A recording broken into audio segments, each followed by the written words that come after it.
We took our new puppy to the beach for the first time, actually. Oh, it was so cute. She was just loving running around on the dog beach. Oh yeah, what sort of dog have you got? So it's a new puppy, is that what you said? How old is it? Oh, it's about 12 weeks old now. It's a little Beagle Kelpie cross. She's very cute. But yeah, she's actually out in the car. Would you like to meet her? I would love to meet her. Is that all right? My name's G, by the way. I work here. But yeah, I'd love to meet your puppy. What was your name? Oh, my name's Liv. But yeah, you can just follow me and I'll show you where I've parked. Oh no, he's vomited on my new car seat covers. Vomit? That's a sign of heat stress, as he hasn't got access to fresh air. I can see he's drooling quite excessively. Would you mind opening the car so I can assess her? Okay. Okay, so she's still conscious and she's breathing, but she's got signs of vomit over here. So she needs medical attention immediately. I'm going to need to take her out of the car as the temperature in here is way too hot without the ventilation. And she's, excessively drooling. I'm checking into her mucous membrane in here and it's quite red, which is a really bad sign. So we're just going to take your dog inside to our pet shop, that has aircon, and we're going to have to do some immediate medical attention. Okay, so would you mind racing inside for me to tell my co-workers that we've got a puppy suffering heat stroke and to prepare some water and a cool soaked towel? Oh my God, is he going to be okay? I can't believe it. I feel so awful. It's okay. We caught on to it just in time and now we can help him.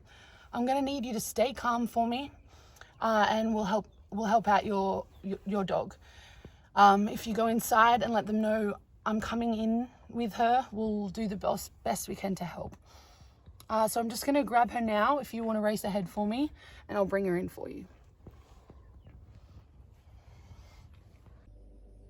Okay, so first things first, we're going to make sure your dog just has a little bit of a sip of water. We're not going to force it, but just as much as he can handle. And I'll just get these fans on. We don't want to have him drinking too much because he could sort of drown himself in that way. So we'll just keep this near him and sort of give him regular access when he needs it.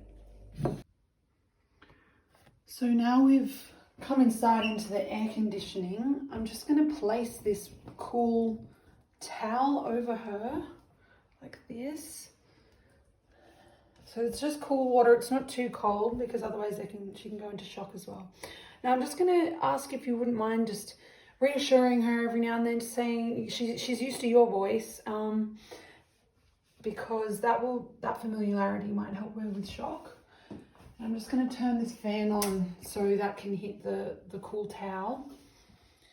Now while it's going to soak and make her body temperature go down a little bit, I'm just going to take some ice bricks as well and cover them with a cloth so it won't cause any burn damage or anything like that.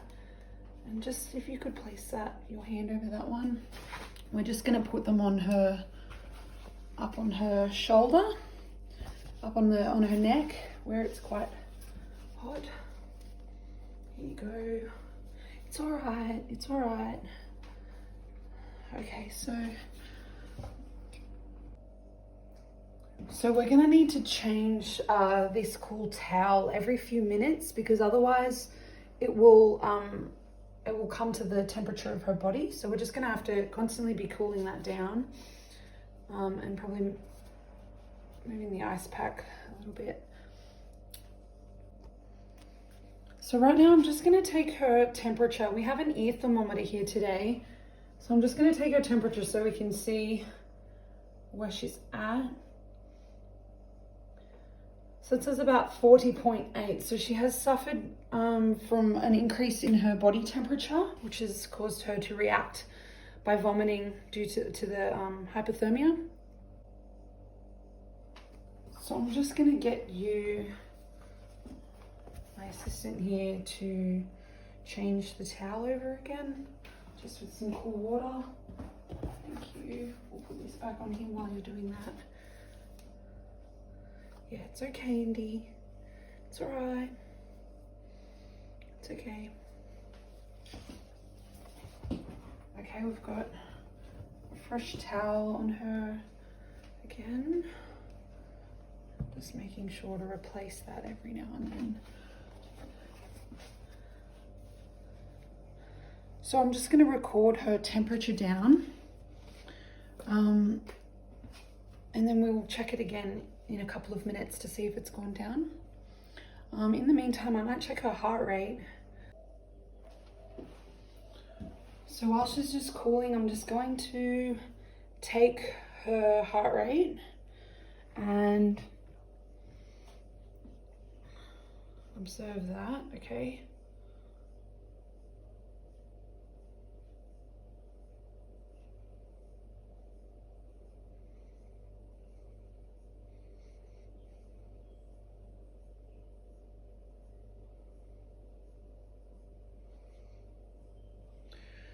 Okay, so that was about 55 beats times 4. That's about 220 beats per minute, which is really fast for your little puppy. So if you could just write that down for me. I'm just gonna get my co-worker to write that down, thank you. All right, so in a minute we'll take her temperature again.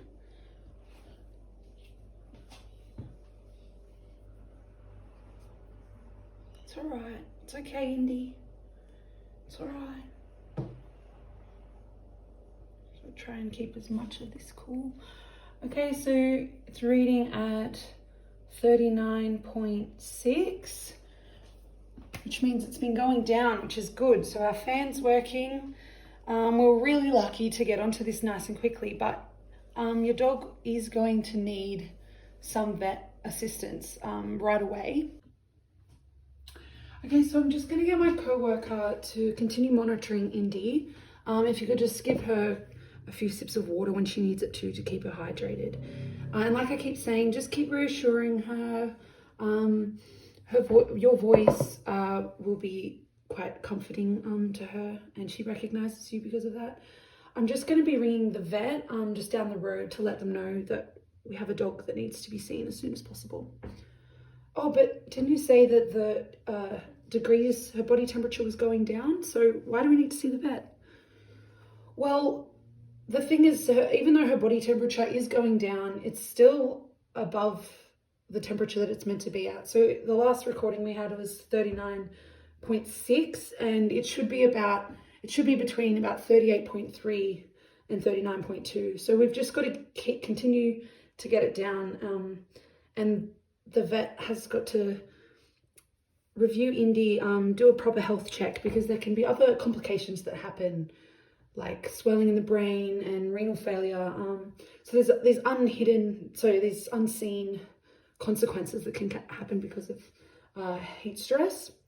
So I'll just ring the vet down the road, and we can get them hopefully to help us out with this. But yeah, if you wouldn't mind just monitoring Indy, please, and to my co-worker, please, and if you wouldn't mind just comforting your dog. I'll be back in just a minute. Hey there, it's G from Lucky's Pet Shop down the road. How are you? Yeah, that's good. I was just ringing to say we've got a 12-week-old puppy that's a female that's just come into our shop with suffering from excessive heat stroke or heat stress.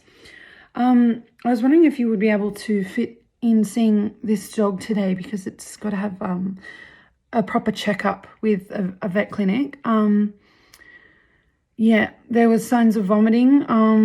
So the customer actually left her windows up, and the dog got overheated in the car. So I removed him from the car immediately and cooled him down with some of the techniques in the pamphlet. So we have taken his temperature. It was at 40.8 when I first checked it, and has gone down since checking it every 5 minutes. The last one was 39.6, sorry. And the heart rate was at about 220 beats per minute. Yeah. So would you have time to see him right away? Okay, that's great. That would be really helpful. Thank you. Thank you so much. Yeah. Alrighty. We'll see you shortly. Thank you very much. Bye. So I'm just going to let my co-worker here continue to monitor Indy. Maybe just a little bit more water as well, until the vet comes. And just in the meantime, I'll just bring you around and show you this really great pamphlet that we have here that's actually on offer from the vet down the road. So they gave us a few for our shop. I think it'll be really helpful for you, just so you're aware of some of the risks that can occur when owning a dog. Some things that you wouldn't even expect, but they do have very different bodies to us, and it'd be really well worth, I'd like to give it to you so you know what to look out for as well. Now that your dog is starting to show signs of recovery and we've got help on the way, I just thought I'd use this time to explain a little bit about what happened today and how that can be prevented in the future for you. So here I've got a booklet. This was actually provided from the vet down the road that's coming to help you. It just has a lot of do's and don'ts when it comes to pet ownership with a dog. Things that you might not know yet because this is your first time owning a dog, but it will be really helpful things. It's got stuff like food allergies, sort of the changing conditions of the seasons and how that can affect your pet, the importance of hydration. That's a very important one. So your dog was suffering massively from dehydration as well, but he's started to sip at the water, which is good. So dogs actually don't have sweat glands, and that'll be explained in the booklet too. That's why they pant, to sort of release the heat in their body. So your dog was like panting and drooling, and when you see signs like that, it means they're not getting a constant airflow, like a cool air into their nose where they can exhale out of their mouth. So it's so important that they have even just a crack of a window. I know if you're worried about theft or something like that, but if you're going to leave your dog in the car, it's just something that you've got to be prepared to do. And it's okay. Like this can happen. It might not seem like a hot day to us and you're just whipping into the shops or something, but it really can have, like you saw with your dog, it could have just been 5 more minutes and you could have had a dead puppy. So it's okay. This book will be really helpful. Let the vet know that I've given it to you, because they would recommend you read this before the rest of your life with your dog.